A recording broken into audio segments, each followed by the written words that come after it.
Welcome back, everybody. Let's go ahead and go through this installation process and see how this actually works.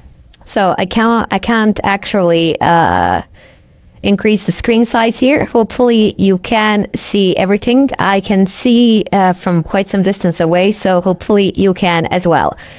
So let's go ahead and begin the installation process. So first of all, we have an option for a live. We don't care about the live at the moment. I've shown you how to use the live before. We're just going to select the install. Press enter. And it's going to go through.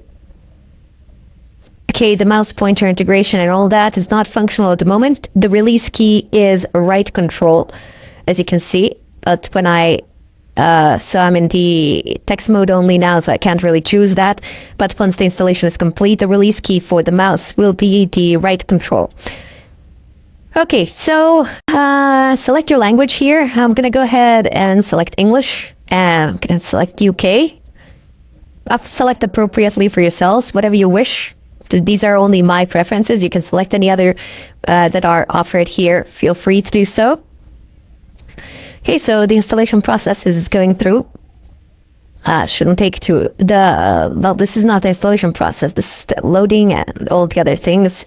The installation will begin shortly once we have configured all the parameters.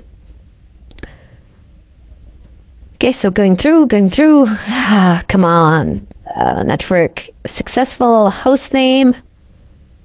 What will be the host name? I don't know. Let's call this one. My Fedora is called Cup of Tea.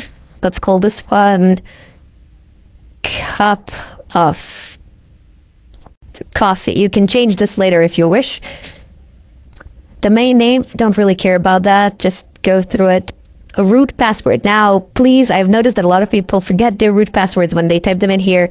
Type in the root password. I'm just going to go ahead and type in test for the sake of, because this is a virtual machine and I'm just doing the installation and for testing purposes. So I'm just going to type in test, but you can type in whatever you want.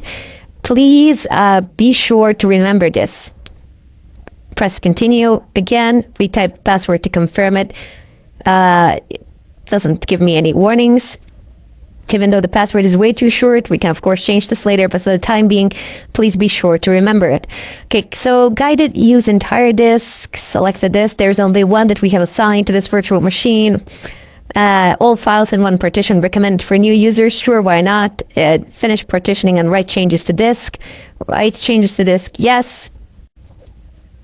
And there we go, so no big deal. And now the installation has commenced. This is going to take a while. You might get asked a few questions along the way, no big deal. Usually there will be a default option which you can select, and that's going to be good enough. If there is anything of significance, I will take some screenshots and I will inform you of the changes that I have chosen. But for the time being, I'm going to pause the tutorial here. I'm not going to make another one. I'm just going to pause it here and then continue within this one when the installation is complete, so you don't have to go through the entire so you don't have to sit here for like 10-15 minutes or more waiting for this thing to complete. Okay, so the installation is going on. This is the first question that I was asked. Use a network mirror. Yes. HTTP proxy information, I don't really need it. I'm not going through a proxy server.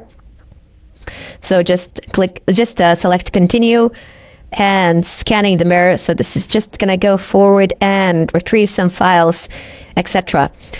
Anyway, we're going to continue on until the next prompt. Well, I'm going to pause until the next prompt. Okay, so the next question is the grub bootloader, the hard disk. Sure, why not? Just go ahead and install it. And select this device. This is the only one that you have on the VirtualBox, so it's fine. Go ahead and select it. And now the procedure will just continue. Okay, so it just asked me whether there was just a question to actually go ahead and reboot the machine and finish up the installation. All you need to do is click on continue. Okay, so now we are prompted here with this screen after the reboot. So just go ahead and type in root enter. And now type in the password, enter. And there you go. Now the machine will boot shortly. Might take a bit of time, but I mean, it's the first boot, so be considerate and kind. And that should be it. That is the Kali VirtualBox machine. Next up, what we shall do next is install guest editions in order to make it functional. Anyway, we're going to do that in the follow-up tutorial as a separate part. But until then, I bid you all farewell.